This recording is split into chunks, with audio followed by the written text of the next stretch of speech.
YouTube پہ ایک 2011 کی بات ہے، ایک امریکن فوجی کا انٹرویو سنا. وہ میدان جنگ میں بیٹھا ہوا ہے بندوق تان کے. تو ایک نیوز اینکر نے اس سے انٹرویو لیا، نیوز رپورٹر نے اس سے انٹرویو لیا کہ آپ کو یہاں لڑنا کیسا لگ رہا ہے. اس کے الفاظ مجھے یاد ہیں. اس نے کہا دے فائٹ ٹو ڈائی، یہ موت کے لیے لڑ رہے ہیں، ہم موت کے لیے نہیں لڑتے. کہ ان سے لڑنا بہت، یہ لڑنے کا ان کا مقصد ہی موت ہے. بھی کچھ دن پہلے ایک ملحد کا میں نے مکالمہ دیکھا. ایک کے پی کے کا کوئی مجھے پشتو اسپیکنگ لڑکا لگ رہا تھا. اس ملحد سے بات کر رہا تھا کہ ہم نے ولی اللہ کو قبروں کو دیکھا ہے کہ 6 مہینے بعد بھی جب ان کی قبروں کو کھودا گیا تو ان کی لاشیں صحیح سلامت نکلی. ہم نے ایسے ولی اللہ دیکھے. وہ کہہ رہا ہے ڈرامہ ہے، ایسا کچھ بھی نہیں ہے. اور تصویر دکھا رہا ہے برف میں ہاتھی، مرے ہوئے ہاتھی کی، کہ دیکھو یہ بھی کئی سال سے محفوظ ہے، یہ بھی کئی سال سے. تو کیا یہ بھی ولی اللہ ہے؟ برف میں تو میرے بھائی چرسی ہیروئنچی بھی محفوظ رہے گا نا.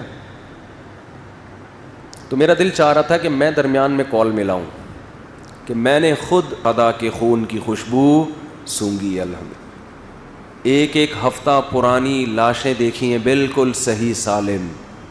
یہ تو ایسی مشاہدے پر مبنی حقیقت ہے جو آدمی دیکھ رہا ہو وہ اس ملحد کی بات پر کیسے یقین کرے گا. ملحد کہہ رہے ہیں یہ ممکن نہیں ہے. ہم کہہ رہے ہیں ہم نے تو بہت دیکھے ہیں ادھر کراچی میں، پاکستان میں، جو بم دھماکوں میں گولیوں میں شہید ہوئے نا علماء.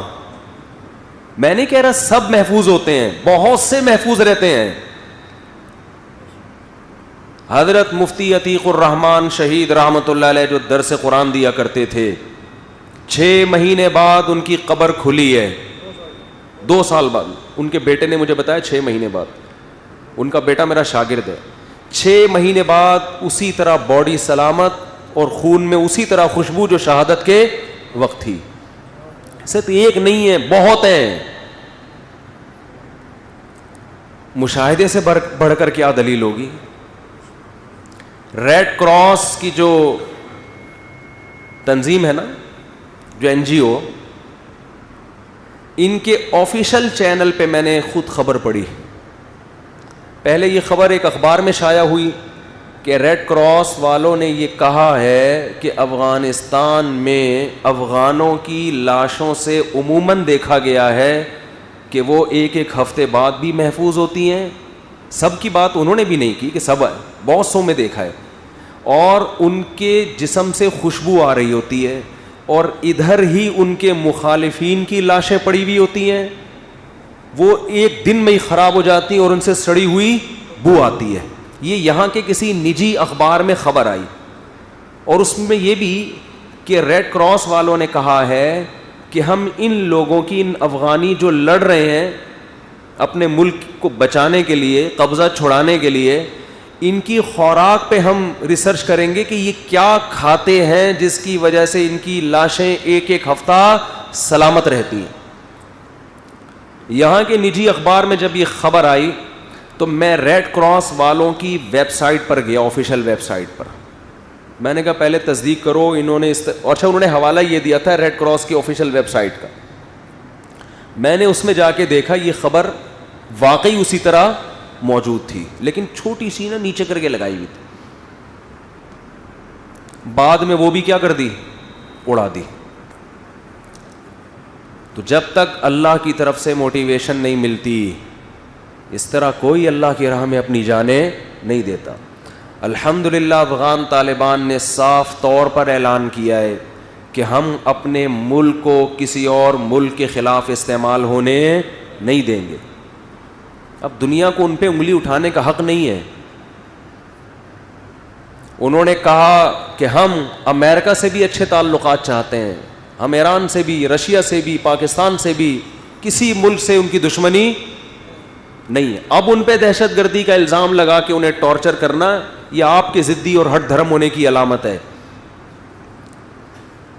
انہوں نے کہا کہ ہم خواتین کو پورے حقوق دیں گے, ان کو ملازمتوں کی بھی اجازت, اسکول میں پڑھنے کی بھی اجازت, لیکن پردے کے ساتھ, اسکارف کے ساتھ. یہی تو ہم یہاں بھی کہہ رہے ہیں. آپ نے کبھی دیکھا کسی عالم نے تقریر کی ہو کہ لڑکیوں کو پڑھانا حرام ہے اسلام میں؟ او بھائی یہ ایک ساتھ کیوں بٹھا رہے ہیں ان کو؟ یہ کیا لگتا ہے اس کا جس کے ساتھ یہ بیٹھی ہوئی ہے؟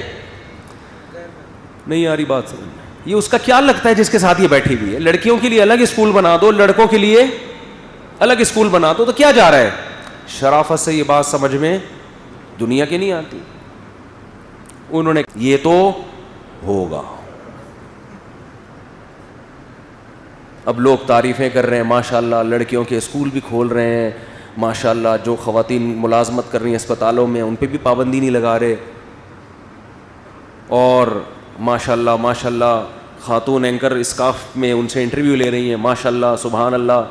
تو بھائی ہم کہتے ہیں کہ ہم یہاں بھی یہی چاہتے ہیں, ہم طاقت کے زور پہ نہیں, ہم آپ سے ریکویسٹ کر رہے ہیں, تمیز سے بات کر رہے ہیں, آپ یہاں بھی کیا کر دیں, یہی کر دیں. اس میں کیا جا رہا ہے بھائی؟ پورے کپڑے پہننے میں کیا کوئی ملیریا ہو جائے گا اس کو؟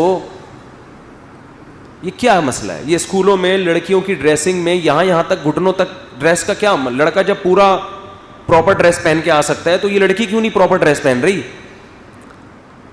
بھائی ان کی کلاس الگ کر دو لڑکیوں کی, لڑکوں کو ادھر بٹھا دو, اس میں کیا جا رہا ہے؟ نہیں جی گھسڑنا ہے آپس میں ان کو. اس کا مطلب تعلیم مقصد نہیں ہے. آپ کا مقصد اس معاشرے میں وہ درندگی اور حیوانیت پھیلانا ہے جو غیر مسلم ریاستوں میں پھیل چکی ہے. اور ہمیں اللہ کی رحمت سے امید ہے انشاءاللہ افغانستان میں جو نئی حکومت بنے گی, افغانستان بہت تیزی سے ترقی کرے گا انشاءاللہ. اسلام نہ سائنس کے خلاف, نہ ٹیکنالوجی کے خلاف, اسلام تو کرپشن کے خلاف ہے, اسلام تو بے حیائی کے خلاف ہے. ان الذین یحبون ان تشیع الفاحشۃ فی الذین آمنوا لہم عذاب علیم فی الدنیا والآخرہ. جو لوگ معاشرے میں بے حیائی کو فروغ دینے کی کوشش کرتے ہیں, اللہ فرماتے ہیں ان کے لیے دنیا میں بھی دردناک عذاب اور آخرت میں بھی. پاکیزہ معاشرہ ہو, مرد صرف اپنی عورت اپنی بیوی کی طرف آ سکتا ہو, یہ زیادہ پاکیزہ معاشرہ ہے, یا وہ معاشرہ ہے کہ ادھر ایک بیوی ہے اور ادھر 10 عورتوں سے اس نے دوستیاں لگ. اور ہمیں اللہ کی رحمت سے امید ہے انشاءاللہ افغانستان میں جو نئی حکومت بنے گی, افغانستان بہت تیزی سے ترقی کرے گا انشاءاللہ. اسلام نہ سائنس کے خلاف, نہ ٹیکنالوجی کے خلاف, اسلام تو کرپشن کے خلاف ہے, اسلام تو بے حیائی کے خلاف ہے. ان الذین یحبون ان تشیع الفاحشۃ فی الذین آمنوا لہم عذاب علیم فی الدنیا والآخرہ. جو لوگ معاشرے میں بے حیائی کو فروغ دینے کی کوشش کرتے ہیں, اللہ فرماتے ہیں ان کے لیے دنیا میں بھی دردناک عذاب اور آخرت میں بھی. پاکیزہ معاشرہ ہو, مرد صرف اپنی عورت اپنی بیوی کی طرف آ سکتا ہو, یہ زیادہ پاکیزہ معاشرہ ہے, یا وہ معاشرہ ہے کہ ادھر ایک بیوی ہے اور ادھر 10 عورتوں سے اس نے